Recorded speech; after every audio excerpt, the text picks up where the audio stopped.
अगर आपको लगता है कि सांप, मकड़ी और शार्क सी ऑस्ट्रेलिया में सबसे जानलेवा प्राणी हैं, तो जरा रुकिए और ये वीडियो पूरी देखिए। जी हाँ, एक ऐसा इंसान जिसने कुछ ही घंटों में, यकीन माने कुछ ही घंटों में 35 लोगों को मौत के घाट उतार दिया, साथ ही सैकड़ों लोगों की जिंदगी को भी पूरी तरह हमेशा के लिए बदल कर रख दिया। जी हाँ, आज मैं आपको मार्टिन ब्रायंट की पूरी कहानी बताने वाला हूँ। ये वो लड़का है जो आज भी पूरी ऑस्ट्रेलिया में बहुत बदनाम है। जी हाँ, इसके नाम पूरी दुनिया में सबसे ज्यादा लोगों को अकेले कुछ ही घंटों में मारने का वर्ल्ड रिकॉर्ड भी है। जी हाँ, ये कहानी है पोर्ट आर्थर हत्याकांड की। उसे बीते हुए आज पूरे 25 साल हो चुके हैं, लेकिन आज भी ये पूरी दुनिया में बहुत बदनाम माना जाता है। यही वो काम था जिसके बाद पूरे ऑस्ट्रेलिया में हथियारों को रखने के ऊपर पाबंदी तक आ गई और सरकार ने 6.5 लाख से ज्यादा हथियार लोगों से वापस ले लिए। लेकिन मैं भी आपसे मांगता हूं इस वीडियो के लिए एक लाइक, और वो आप मुझे दे दें और साथ ही कमेंट्स में पिक में लिख दें ताकि कल की वीडियो में मैं आपको शाउट आउट दे दूं। मार्टिन का जन्म 7 मई 1967 के दिन हॉबर्ट, तास्मेनिया में हुआ। उसके माता पिता का नाम मॉरिस और कार्लिन ब्रायंट था और उन्हें नहीं अंदाजा था कि उन्होंने एक किस तरह के बच्चे को जन्म दे दिया है।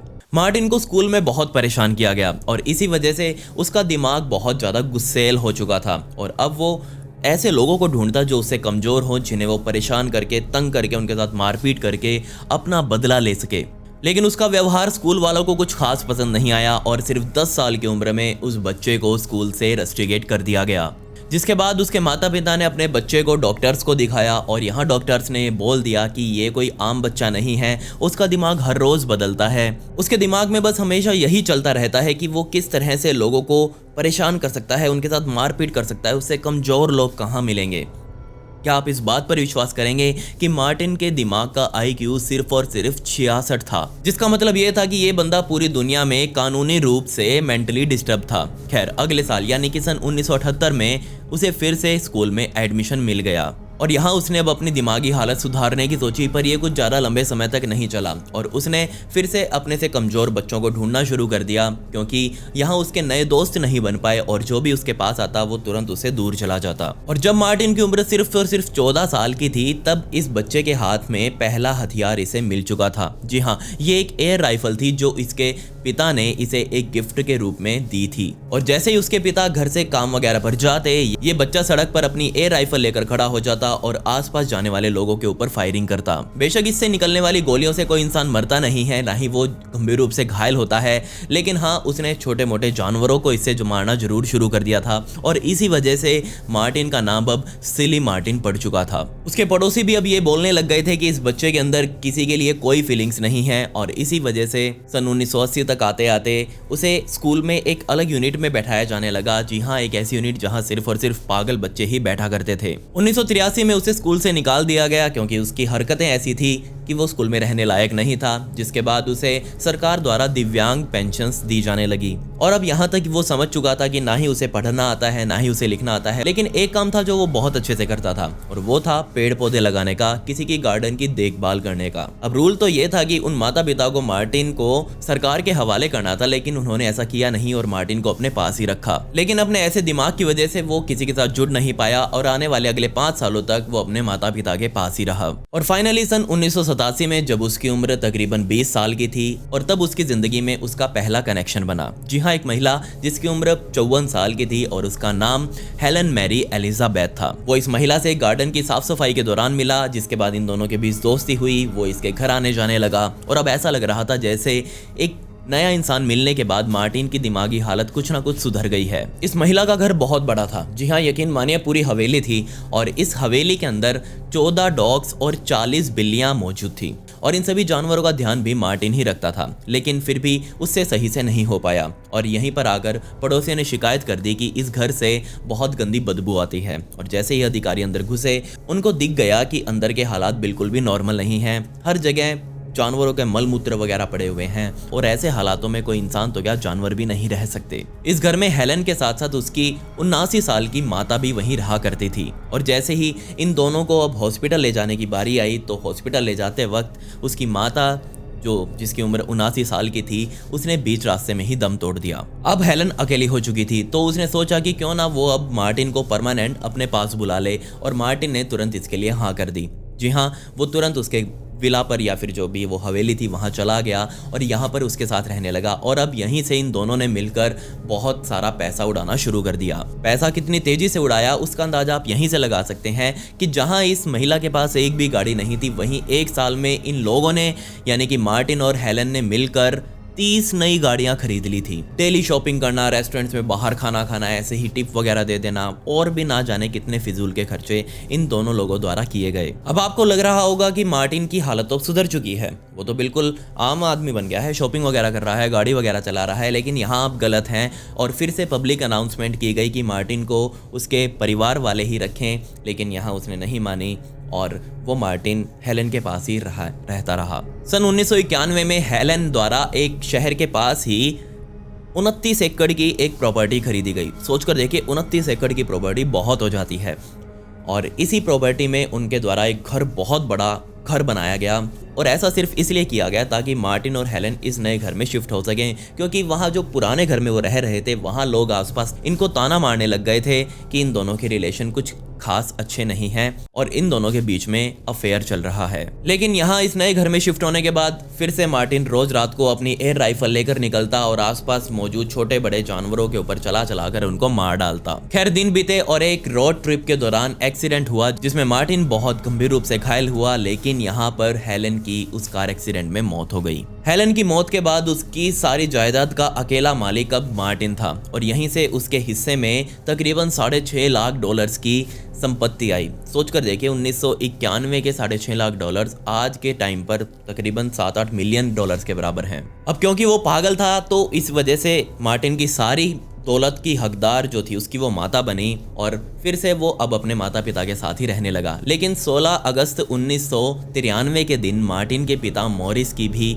मौत हो गई। जी हाँ, उसकी लाश वहीं की एक झील में तैरती हुई मिली, लेकिन यहाँ पर देखते ही लग रहा था कि उसका मर्डर किया गया है, क्योंकि उसके गले पर यहाँ घोटने के निशान थे, जैसे कि उसके गले में बेल्ट फंसाकर यहाँ कुछ बांधा गया हो। और यहाँ पर अब सीधे तौर पर शक गया मार्टिन के ऊपर, लेकिन उसके खिलाफ कोई सबूत नहीं मिले, इसीलिए इस केस को एक सुसाइड बोलकर फाइल बंद कर दी गई। लोग आज भी कहते हैं कि मार्टिन ने ही अपने पिता का कत्ल किया ताकि उसकी सारी संपत्ति वापस मिल जाए और जो पिता की संपत्ति थी वो भी वापस मिल जाए। और यहाँ सारी संपत्ति हड़पने के बाद मार्टिन के दिमाग का असली खेल अब शुरू हुआ। वो आसपास रहने वाले लोगों से खुलकर बातें करने लगा, वो दुनिया भर में घूमने जाने लगा, लेता फ्लाइट बुक करता और उड़ जाता। अलग अलग देशों में घूमना उसने शुरू कर दिया। बेशुमार उसके पास पैसा तो मौजूद था ही और अब उसने उसे उड़ाना शुरू कर दिया। लेकिन यहाँ पर कोई भी तरीका काम नहीं कर रहा था। वो हर किसी को अपना दोस्त बनाना चाह रहा था, लेकिन जो भी उसके पास आता उसे बात करता वो कुछ ही देर में उसे दूर हो जाता। सन 1995 तक आते आते उसका दिमाग और ज़्यादा खतरनाक बन गया, क्योंकि वो महसूस कर चुका था कि दुनिया उसके लिए बनी ही नहीं है, क्योंकि वो जिसके साथ भी जुड़ता है वही उसे दूर हो जाता है। और इसी दुख में आकर उसने अब दारू पीनी शुरू कर दी और इसी नशे में वो इतना आदी हो गया कि उसने दुनियादारी का मोह ही छोड़ दिया। और एक दिन इसी दारू के नशे में आकर उसने सोचा कि अगर दुनिया उसके पास नहीं आ सकती तो इस दुनिया को भी जीने का कोई हक नहीं है। और यहीं से शुरुआत होती है पोर्ट आर्थर हत्याकांड की। उसने अब दुनिया भर में होने वाले आतंकी हमले और या फिर हत्याकांडों की कहानियां पढ़नी शुरू करी, उनकी स्टोरीज को सुना और पढ़ा, लोगों से इसके बारे में बातचीत करी, विशेषज्ञों से तक उसने इसके बारे में जाकर बातचीत करी कि वो सब कैसे हुए थे। जिसके बाद उसने ऑस्ट्रेलिया में रहते हुए एक AR-10, AR-15 automatic rifle, LI-A1 self loading battle rifle और एक USAS शॉटगन खरीदी। ये सारे हथियार खरीदने के बाद वो पोर्ट आर्थर जाने लगा। जी हाँ, वो बार बार पोर्ट आर्थर जाता और उसकी रेकी करके आता और ये ऐसा उसने एक बार नहीं बल्कि कई महीनों तक किया। ये सब करने के बाद उसने एक स्पोर्ट्स बैग खरीदा। और अब आपको लग रहा होगा कि ये स्पोर्ट्स बैग उसने बंदूकें वगैरह रखने के लिए खरीदा होगा, लेकिन यहाँ आप गलत हैं। ये स्पोर्ट्स बैग तो सिर्फ और सिर्फ गोलियां रखने के लिए था। जी हाँ, यकीन मानिए उसने कितने बड़े पैमाने पर इसकी हमले की साजिश रची थी कि उसके कंधे पर मौजूद एक स्पोर्ट्स बैग तो सिर्फ और सिर्फ एमओ यानी कि गोलियों से ही भरा हुआ था, बंदूकें अलग हैं। अब पूरा प्लान तैयार हो चुका था और अब बारी थी इसको अंजाम देने की। 28 अप्रैल 1996 के दिन मार्टिन सुबह 6 बजे उठा। उसने 6 बजे का अलार्म सेट किया हुआ था, जबकि उसने आज तक कभी अलार्म क्लॉक को इस्तेमाल नहीं किया था। सुबह करीब 9:45 बजे उसने अपनी गाड़ी उठाई और उस गाड़ी में पिछली सीट पर बंदूकें और वो गोलियों वाला बैग रखा और सीधा पोर्ट आर्थर की तरफ निकल पड़ा। तकरीबन 11:15 बजे वो रास्ते में ही एक पड़ने वाले एक ढाबे पर पहुंचा। यहाँ बैठकर उसने नाश्ता किया और ये वो ढाबा था जो उसके पिता कभी खरीदना चाहते थे, लेकिन इसके मालिकों ने इस ढाबे को बेचने से मना कर दिया। जिसके बाद मार्टिन को लगा कि जरूर इसी वजह से, इस प्रॉपर्टी की वजह से ही उसके पिता सदमे में आए और उन्होंने खुद को सुसाइड कर लिया। और इसी वजह से उन्होंने सोचा कि अब क्यों ना सबसे पहली शुरुआत इन ढाबे वाले के मालिकों से ही की जाए। और उसने तुरंत अपनी बंदूकें निकाली और इस ढाबे के दोनों मालिकों को, यानी कि वो बूढ़ा जोड़ा था, एक बूढ़ा दंपत्ति था, उन दोनों को ठोक दिया। और यहीं से शुरुआत होती है पोर्ट आर्थर हत्याकांड की। इनको अंजाम देने के बाद उसने अपनी गाड़ी उठाई और वो फिर से पोर्ट आर्थर की तरफ निकल पड़ा। पोर्ट आर्थर पहुंचने के बाद उसने सबसे पहले अपनी गाड़ी ब्रॉड एरो कैफे के पीछे लगाई। जी हाँ, उसने वहां रुककर अपनी एक टेबल बुक करी। वहां पर टेबल पर उसने अपना खाना मंगवाया, खाना वाना खाया और फिर शुरू होता है इस पूरे खेल का सबसे गंदा सच। मार्टिन के आसपास और भी टेबल्स रखी हुई थी। उन टेबल्स पर तकरीबन 70 से 80 लोग बैठे हुए थे। सबसे पहले उसने जिस टेबल पर रखकर खुद अकेले खाना खाया था, उसी टेबल पर अपना एक कैमरा निकाला और उस कैमरे को सेट किया। वो सारे पूरे काम को फिल्माना चाहता था। अगर आपको उस कैमरे की रिकॉर्डिंग चाहिए तो आप मेरे इंस्टाग्राम पर आकर मुझसे मांग सकते हैं, मैं वहाँ पर आपको दे दूंगा। स्टोरीज पर भी नहीं लगा सकता क्योंकि वो बहुत दिल दहला देने वाली है, और यूट्यूब पर तो मैं बिल्कुल भी नहीं डाल सकता क्योंकि यूट्यूब की कम्युनिटी गाइडलाइंस के वो खिलाफ है। खैर, उसने अपनी AR-15 सेमी ऑटोमेटिक राइफल निकाली और उसके अंदर एमो लोड की और तुरंत वहाँ पर बैठे 60 से 70 80 लोगों के ऊपर अंधाधुंध गोलियां चलानी शुरू कर दी। शुरुआत के सिर्फ और सिर्फ 15 सेकंड्स में, सोच कर देखिए, सिर्फ और सिर्फ 15 सेकंड्स में उसने वहां बैठे 17 लोगों के शरीर को गोलियों से भर दिया था, जिसमें से 12 लोगों की तो यहां मौके पर ही मौत हो गई। और वो सीधा ये हमला करने के बाद इस कैफे की गिफ्ट शॉप पर गया।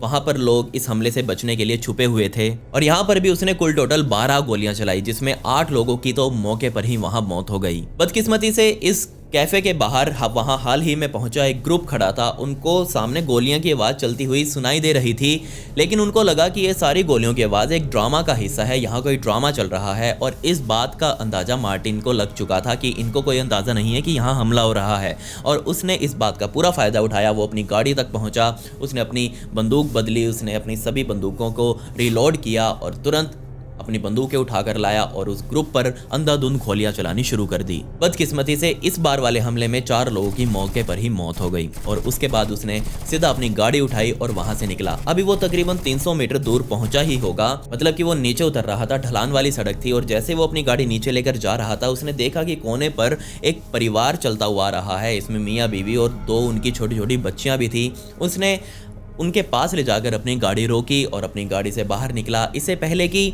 वो परिवार कुछ समझ पाता, उनको तो अंदाज़ा भी नहीं था कि ये आदमी अभी अभी क्या करके आया है, और सीधा उसने अपनी गाड़ी रोकी, वहाँ से बाहर निकला, अपनी गोलियां निकाली और पूरे परिवार को छलनी कर दिया, जिसमें वो दोनों बच्चियों की भी मौके पर ही मौत हो गई। जिसके बाद वो वहाँ से अपनी गाड़ी उठाकर निकला और थोड़ी दूर आगे चलने पर उसने अपनी गाड़ी के सहारे एक BMW गाड़ी को रुकवाया और उसके अंदर बैठे 4 लोगों को गोलियों से छलनी करके उनकी BMW लूट ली और अब BMW से वहां से भागने लगा। अब सोचकर देखिए वो आगे कहाँ गया होगा। जी हाँ, आपने सही सोचा ही होगा शायद, तो आपने सही सोचा, वो सीधा पहुंचा वापस उस ढाबे पर जहां पर उसने सबसे पहले नाश्ता किया था, पौने 10 बजे रुक के, पौने 12 बजे रुक के। जी हाँ, वहाँ पर पहुँचने के बाद उसने देखा कि इन दोनों बूढ़ा बूढ़ी की तो लाशें अभी तक यहीं पड़ी हैं और वहीं पर एक आदमी भी ढाबे पर खाना वाना खाने पहुंचा हुआ था और उसने उस आदमी को पकड़ा और उसको वहीं बंधक बना लिया। इसी बीच किसी ने इस पूरे कांड की सूचना पुलिस को दे दी और पुलिस वहां पहुंची। पुलिस को पता लग गया था कि वो कहां पर है और सीधा वहां पर पहुंचने के बाद उन्होंने मार्टिन को ऑफर करना शुरू कर दिया कि वो बाहर आ जाए, उसको कुछ नहीं कहा जाएगा, जिसके बदले मार्टिन ने पुलिस वालों पर ही गोलियां चलानी शुरू कर दी। रात के तकरीबन 9 बज गए, लेकिन अभी तक इन दोनों के बीच में समझौता नहीं हो पाया और तब आई यहाँ पर तास्मेनिया की स्पेशल पुलिस टीम और इनके द्वारा अब मार्टिन से फ़ोन पर बातचीत की जानी थी और तकरीबन 18 घंटे तक, जी हाँ आपने सही सुना, आने वाले 18 घंटे तक मार्टिन और इस पुलिस टीम के बीच में बातचीत चलती रही। लेकिन तब यहाँ पर मार्टिन के फ़ोन की बैटरी डेड हो गई और यहाँ पर उसने अपनी अंतिम डिमांड यही रखी थी कि उसे सबसे नज़दीकी एयरपोर्ट तक एक आर्मी के हेलीकॉप्टर में सुरक्षित छोड़कर आया जाए। और इसी बीच जैसे ही उसकी फ़ोन की बैटरी बंद हुई, उसने गुस्से में आकर जो व्यक्ति था वो उसने बंधक बनाया था उसको भी गोलियों से छलनी कर दिया और इसी के साथ अब मरने वालों का आंकड़ा कुल टोटल 35 का हो चुका था, जबकि 23 लोग अभी तक बुरी तरह से घायल हो चुके थे। अगली सुबह होते होते उसने इस ढाबे में ही आग लगा दी और उसका प्लान ये था कि इस धुएं की वजह से पुलिस उसे देख नहीं पाएगी कि वो कहाँ भाग रहा है, लेकिन इससे कुछ फर्क नहीं पड़ा। जैसे ही उसने आग लगाई तुरंत पुलिस उस ढाबे के अंदर घुस गई और उसे पकड़ लिया और उसे तुरंत सीधा वहाँ के हॉस्पिटल में पहुंचाया गया ताकि अगर चेक किया जाए कि उसको कहीं आग लगने से कोई नुकसान तो नहीं हुआ है, लेकिन उसे कोई नुकसान नहीं हुआ था, जिसके बाद उसे तुरंत मजिस्ट्रेट के सामने पेश किया गया और अब यहाँ पर उसकी जमानत के आसार तो बिल्कुल भी नहीं थे। उसका ट्रायल शुरू किया गया और उस ट्रायल में कई डॉक्टर्स उससे मिलने आए और सभी ने कहा कि यह आदमी पूरी तरह से पागल है, इसको कोई फर्क नहीं पड़ता, आप चाहे इसे जो मर्जी सजा दे दें। और इस पर रहम ना खाते हुए जज ने उसे 35 बार उम्र कैद की सजा सुनाई गई। जी हाँ, आपने सही सुना, 35 अलग अलग उम्र कैदों की सजा। और इसके अलावा उसे 1652 सालों की अलग से सजा दी गई और ये सजा इनके लिए थी जिनको उसने गोलियों से घायल किया था। उसे ऑस्ट्रेलिया की सबसे सुरक्षित रिजडन जेल में रखा गया है। उसने जेल में रहते हुए कुल टोटल 8 बार खुद को मारने की कोशिश की है और सबसे अंतिम बार उसने ये कोशिश सन 2007 में करी थी, जब उसने रेजर ब्लेड से खुद का गला काटने की कोशिश की थी, लेकिन वो वहाँ बच गया। पुलिस से उसे एक बार फिर से हॉस्पिटल लेकर गई, तुरंत उसे वापस लाकर वहीं जेल में डाल दिया। आज उसकी कई रिसेंट फ़ोटोज़ भी इंटरनेट पर वायरल हो रही हैं, निकलकर सामने आई हैं हाल ही की फ़ोटोज़, जिसमें देखा जा सकता है कि वो अब बहुत मोटा हो चुका है, पेट वगैरह निकल गया है। और अब आप सोच रहे होंगे कि जेल के अंदर जाकर तो लोग पतले होते हैं, ये मोटा कैसे हो गया? और ऐसा इसलिए क्योंकि उसने जेल की तरफ से होने वाली कसरत वगैरह में कभी हिस्सा नहीं लिया, इसलिए उसका पेट वगैरह फूल गया है। आज भी मार्टिन उसी जेल में बंद है और देखते हैं वो कब तक रहेगा या फिर उसकी कब मौत हो गई। खैर, पिछली वीडियो का शाउट आउट क्यूरियस अंश को and comment pick me to get a shout out in next video. आपको ये वीडियो कैसे लगी कमेंट्स में वो भी बता दें। मिलते हैं अगली वीडियो में। ये वीडियो देखने के लिए धन्यवाद।